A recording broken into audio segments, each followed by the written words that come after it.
All right, well, today we are continuing in our series in the book of Habakkuk. We are looking at this prophet in the Old Testament who was so perplexed about what was going on in the world around him that he cried out to God and asked God these questions. And we see in this book God responding to the prophet. And we learn so much about God's justice and his desires for our life. And in today's message, we are talking about God's poetic justice.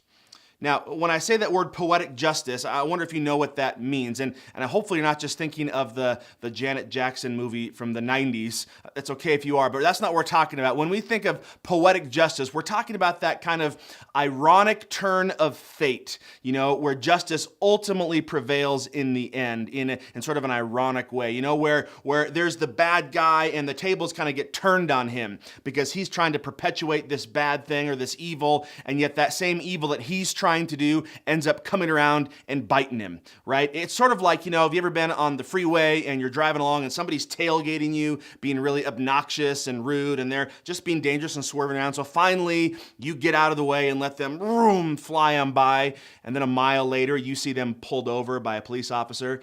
Just feels good, right? That's poetic justice. You see, now, why do we love examples like that? Right? It's because deep down as humans, we love justice. We have this kind of inherent desire to see fairness and justice prevail. Don't we? We like that, especially when it comes back and it gets the bad guy in the end. Well, we see this is nothing really new. This is exactly what the prophet Habakkuk was dealing with as well. He was upset because he saw that his people, the people of Judah, were going to be punished by God and that God was going to use the Babylonians to accomplish that punishment. And this really was hard for him, but he was wrestling with seeing how God could allow that to happen. But even as he wrestled with that, he said, but God, what is the deal here? Because the Babylonians are far worse than my own people of Judah, and the people of Judah are going to be published, but the Babylonians are just going to get away with this. You're just going to allow them to bring punishment, and they're not going to get in trouble for their sin.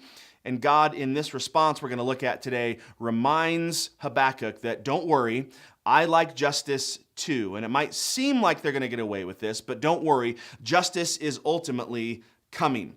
And so what God is going to do in this passage we're going to look at today in chapter 2 is he's reminding Habakkuk of just how seriously he takes sin. Not only the sin of Judah that he was punishing, but also the sin of the people of Babylon. He wasn't going to ignore it, that ultimately he was going to bring justice about. And specifically, he's going to describe in this passage how he's going to do it in a very sort of unique and poetic way.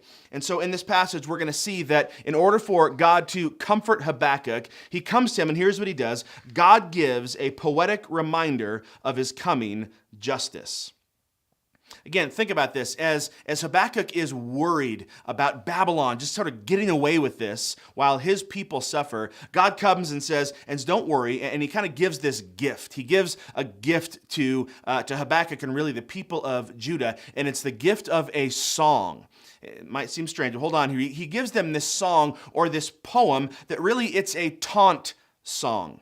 It's a song that God gives them the words to that basically says, here is a song that you're going to be able to use to turn around and taunt the Babylonians with. Now, are you familiar with kind of what a taunt song is?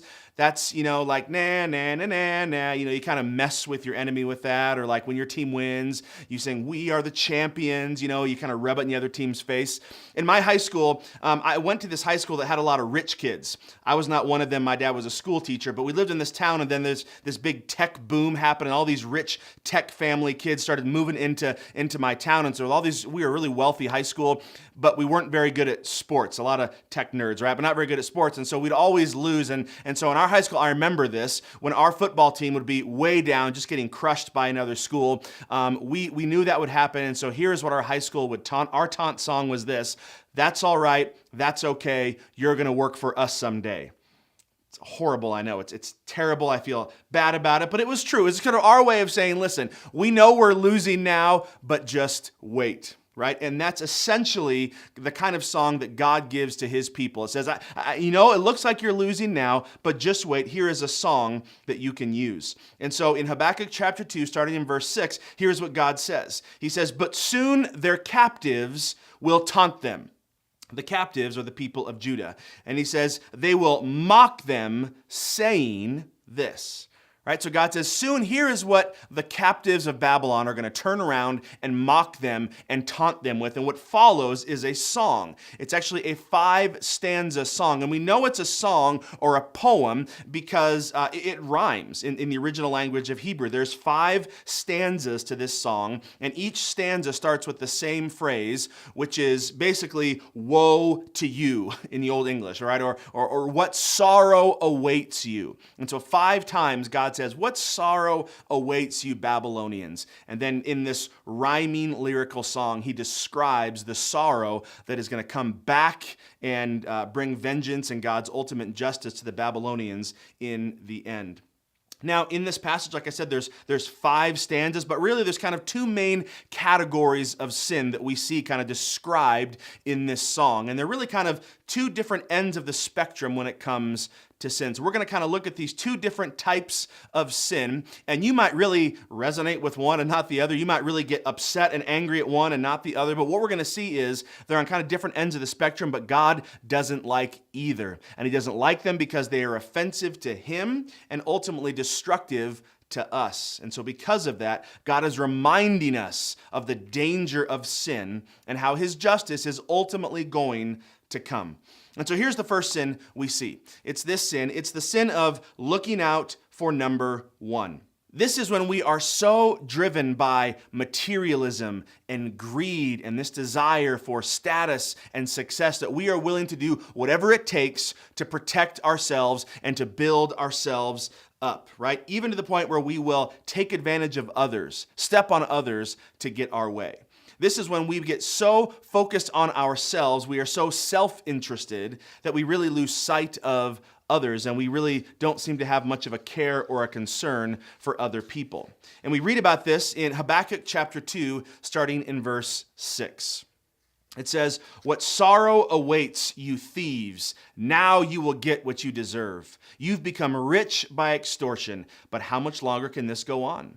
Suddenly, your debtors will take action. They will turn on you and take all you have while you stand trembling and helpless. Because you have plundered many nations, now all the survivors will plunder you. What sorrow awaits you who build big houses with money gained dishonestly. You believe your wealth will buy security, putting your family's nest beyond the reach of danger. What sorrow awaits you who build cities with money gained through murder and corruption. Has not the Lord of heaven's armies promised that the wealth of nations will turn to ashes? They work so hard, but all in vain. Now that's a pretty intense passage there, but first look at the charges against the Babylonians, right? He first says, you thieves. He calls them thieves. And he says, you have become rich by extortion. And he uses this language. He says, you've built these big houses, but they have been built by dishonest gain. And he says that your wealth that has really come through corruption and even murder. Right, this is pretty serious stuff that the Babylonians were doing. It kind of starts, the root issue is their greed. It's their materialism. But look at the progression that this root cause of greed takes them on, right? It kind of starts out with this false notion, this false belief that you can find security in money. He talks about how you build these houses, and he used this language. He says, you are trying to put your nest out of the reach of danger. Isn't that a great phrase? That's so often what people try to do. I'm trying to protect myself, trying to protect my own, put it out of the reach of danger. And the way I think I can do that is by building enough money and wealth and security. And so in order to do that, what do they start doing? They start looking to take advantage of other people. Right? They're so focused on themselves, they start taking advantage of others for selfish gain. They start using deception and lying, and they start manipulating, and ultimately this leads to corruption, and then ultimately it leads to violence and murder. See, this is what the Babylonians were doing to the people of Judah and others. This progression of greed and looking out for themselves that just led to all these horrible things. But God makes it very clear in this. He says, now, I'm not going to tolerate this. How long do you think this is going to go on? Right? How long do you think I'm going to let this last? He says, you are going to get what you deserve. He knows the pain, the destruction that this is bringing all around, because that's what sin does. It brings pain and destruction into the world. And so he says, I'm going to bring some poetic justice here. And look how this justice he brings, how it kind of turns right back on the Babylonians. God says, what sorrow awaits you? All of this is ultimately going to be in vain. Why? Because the people you have taken advantage of, they're going to turn on you and they're going to take advantage of you. All these people you have plundered, they're going to turn and they're going to plunder you. All this wealth that you have built up and you're so proud of it, God's going to turn it all to ashes, just like that. All of this is ultimately going to be in vain. As you hear that, that's a pretty heavy passage, right? And you might think, whew, I'm glad that's not me. I'm glad I'm not like one of them. But here's the scary thing.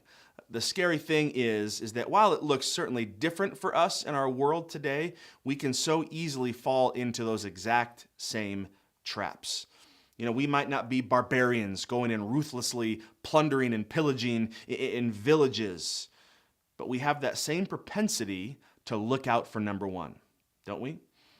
How often are we driven by our materialism and our greed, by this false sense of security that we think we can create if we just have enough wealth and happiness, that we can be secure and we can be happy if I just have enough stuff. And so we look to build our happiness and our security through our 401k or through our house or through our pension plan, and how easy it can become that we can just become so self-focused in that we're really just looking out to protect ourselves, to protect our family, right? To protect our nest, right? And so we're just kind of looking out for ourselves and our security and our happiness to try to protect our future. So much so that we are willing to even start to cross some lines, maybe be, fudge a little bit here and there on our taxes or fudge a little bit in some business dealings if it's going to help you out a little bit. And we might even get to the point where we're willing to kind of, take advantage of other people. Maybe not super overtly, but maybe at work. Have you ever found yourself tempted to sort of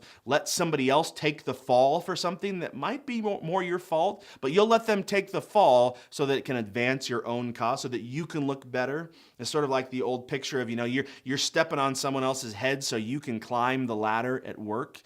It's a slippery slope that we can all find ourselves drawn toward that. And all the while, as we are caught up in ourselves, we are just kind of sort of ignoring the needs of the world around us. And people are hurting and they're struggling, but we're so caught up in ourselves that we don't really have time to care about them. It's a dangerous thing. And I was thinking about this. My son had his 7-year-old birthday party a little while ago, and because we're like cheap, we don't do those like fancy cool birthday parties. We just do kind of like games in our basement in our house. And so we had this game we did, and it was called the balloon game. And it's essentially where you take all these kids and you tie a balloon to their ankle on like a 2 or 3 foot string. Right? And so the idea of the game is that you run around the room and you're trying to protect your own balloon, but you're also trying to pop other people's balloons. So you go around and you try to stomp on other kids' balloons, meanwhile trying to protect your own balloon. And it was really kind of fun, and the kids had a blast, and we got them up, and they were super excited for it, and they just went right to it, just aggressively going after other kids' balloons, and they were really attentive to make sure nobody else could get their balloon. It was kind of chaotic. But looking back on it, I'm not sure if that was really good godly training for our kids, because we were teaching them exactly what we're talking about in this sermon, and we didn't have to really explain it too much to them. They instinctively got what it means to protect yourself. Don't let anyone else get your balloon. Meanwhile, you try to destroy everyone else's balloon. And that's just a silly little example from a kid's game. But can't that be a picture of life? Can't we fall into that trap ourselves? We go through life and we're just trying to protect ourselves and our little balloon and our little nest. Meanwhile, we're willing to hurt others or maybe just ignore others to get our way in order to do that. It's a dangerous trap that we can fall into so easily when we just get self-focused, self-interested to the point where we're not really primarily concerned about others. And that's the opposite of what Jesus has called us to do. Jesus has said specifically that we are called to seek and to serve others, to look out for others' interests as more important than ourselves. And man, that's hard because that goes against our natural human tendency. So we have to fight against that. Now, as you look at that, maybe you would say, well, that's not really my issue. Maybe looking out for number one, that's not my personality. Maybe you're a super generous person. You're not selfish at all. That's great.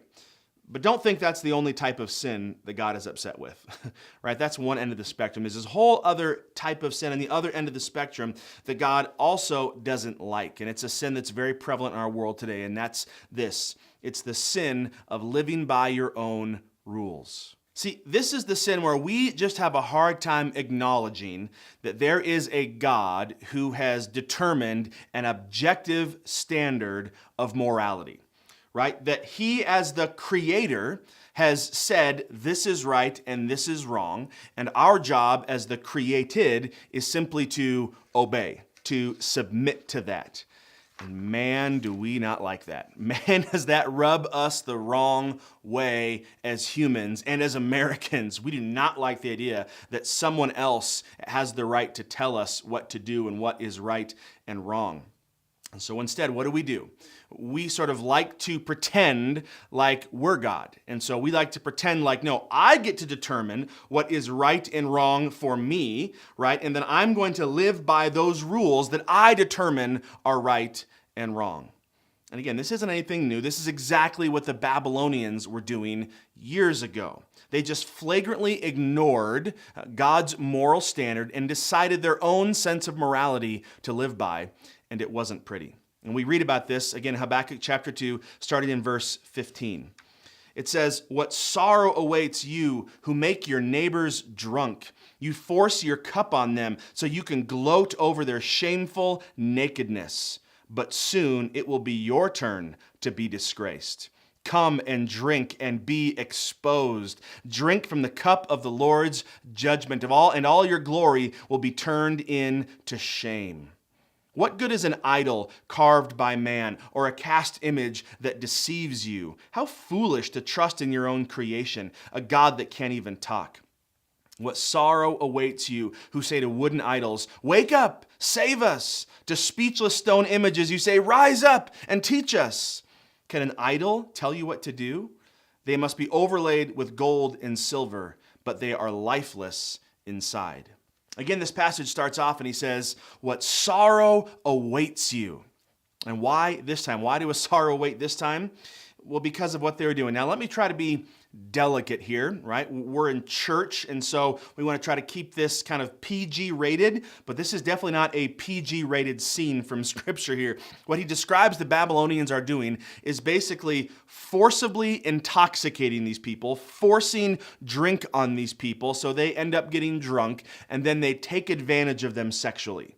Right? That's as delicate as I can say it. This is definitely not Disney movie type stuff. This was horrible, awful things that the Babylonians were doing. And this is what they were known for. They were known for their absolute moral debauchery. Right? But what's interesting here is that God connects this sexual immorality that the Babylonians were carrying out, he connects it with idolatry. He puts them right next to each other. You know, he talks right after this about how foolish it is that you have these little wooden gods that you've created, these little wooden statues you carve and you overlay them with gold and silver and you worship them. And God basically mocks them and says how stupid it is that you do this. You know, the Babylonians were famous for their idolatry. So what is the connection here? Why are these two things so connected in God's mind? Sexual sin and idolatry. Well, I think it's because it seems that as human beings, one of the areas all throughout history where we really like to be our own boss is in the area of sexuality. You see, since the very beginning, God made it really clear. He created sex as a gift to us, and he created it for one specific context, that sex is an amazing gift from God to be enjoyed between a man and a woman in the context of marriage. That's it. And anything outside of that, God says, is wrong. But since the very beginning of time, we have been kicking against that because we're filled with all these desires for other things. And so it's just as natural as I say, no, I don't want to live by that. That's constricting. And so human beings, since the very beginning of time, have rebelled against that and said, we don't want to be limited by some moral standard. And so essentially what we do is when it comes to sexual morality, we just play God. We just say, well, no, I don't care what God says. I'm going to be God myself. I'm going to determine what is right and wrong, and then I will live by those own rules.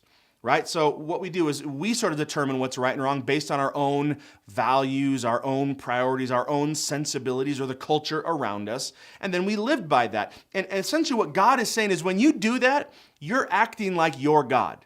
You're creating God in your own image, which is exactly what the Babylonians were doing. They're saying, this is God as we want him, so we're going to carve him ourselves. That's exactly what we do when we choose to live by our own rules. But when God sees this, he sees people just disregarding him and living by their own rules, he reminds us that he doesn't like it. He didn't like it back then, and he doesn't like it now. And so again, he says, what sorrow awaits these type of people? And again, there's this kind of poetic justice, this turning of the tables on them. And he says, you have forced drink on other people. Well, just wait. Now God's going to turn and force his cup on you. And it's going to be a cup of judgment. And you're going to end up being exposed and ashamed and experiencing condemnation and disgrace. It's pretty vivid language. And he sort of mocks them for their worship of idols. He says, how stupid are you guys? You sit there and you cry out to this little wooden statue and say, oh, help me, save me, teach me. And yet you don't hear anything, do you?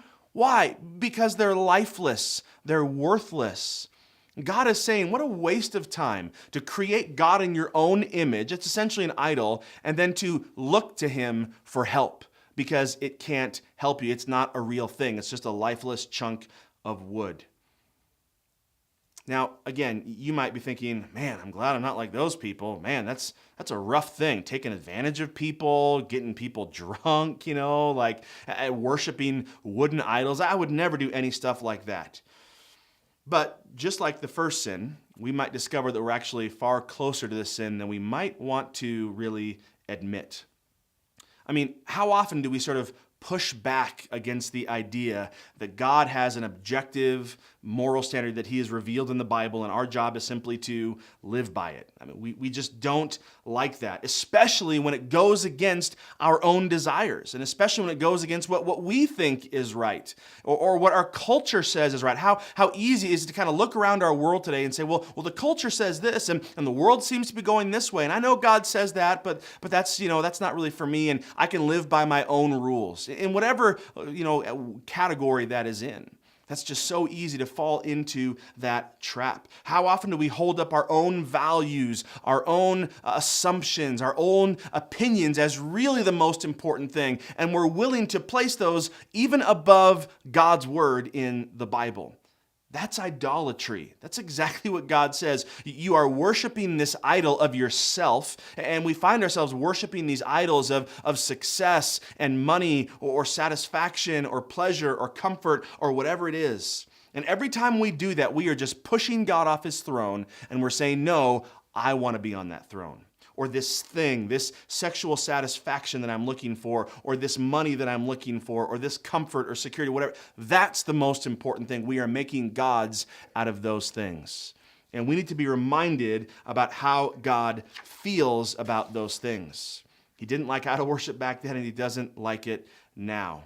And again, it's not just because it's offensive to his holiness and his character, because he's the one true God. It's because he knows it's destructive. He knows that when you worship things that aren't really God, and you start to live by your own rules that aren't really rules, not really how life works, then man, you're going to end up feeling the pain and the destruction of that.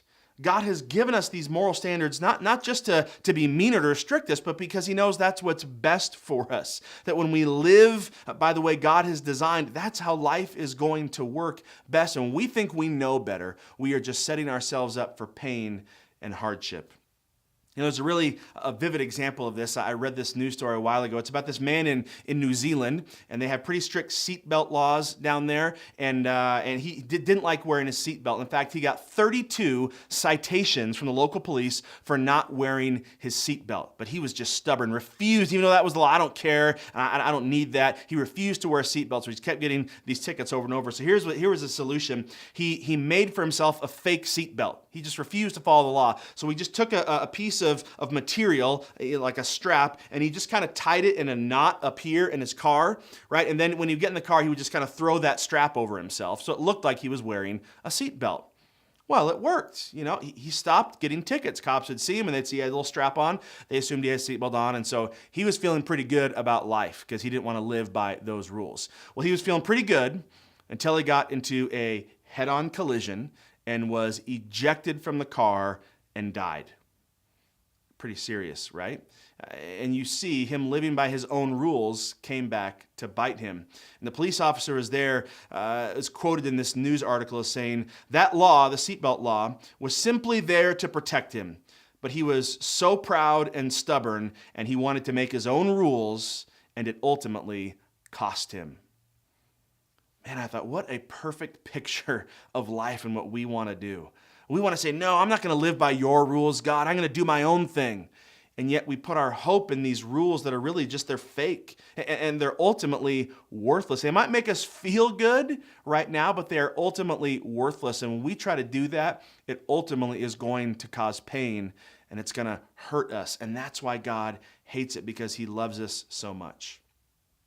So after looking at these kind of scary passages here in the book of Habakkuk, let me end with this thought. And that's this, that God's poetic justice can be beautiful or scary.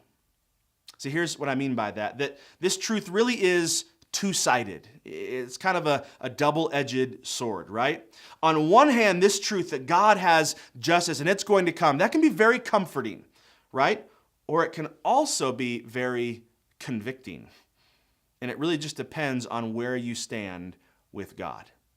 Right? If you're at a place in your life where you are actively pursuing God and you are seeking to honor him with your life, not perfectly, because none of us are perfect, but you have an attitude and a heart of trusting in God and wanting to live by him, wanting to go his way and honor him, you can take a great deal of comfort in this. Because I know sometimes it seems like the world's out of control and that evil is winning, but you can take comfort to know you're on the winning team. That God's justice is ultimately going to prevail. And that can bring a great deal of peace and calm and hope for you. But if you're on the other side of that, and you're actively rebelling against God, or you just really don't have time for God, and he's kind of been pushed to the side in your life, and you're just kind of doing your own thing, looking out for number one, living by your own rules, this passage hopefully serves as a wake-up call to you. A wake-up call that you might think it's going okay now, but ultimately don't think that you can ignore God's justice. It will come and it will affect you. So hopefully that's pretty convicting and makes you want to change something about that. So let me just end, again, to encourage you. If you're here and you're just feeling beat down by the injustice you see, maybe you've experienced some injustice in your life, or maybe you just look out at the world and you say, man, it's so messed up. Look at all this pain and all these problems, and it just it breaks your heart. Just take comfort.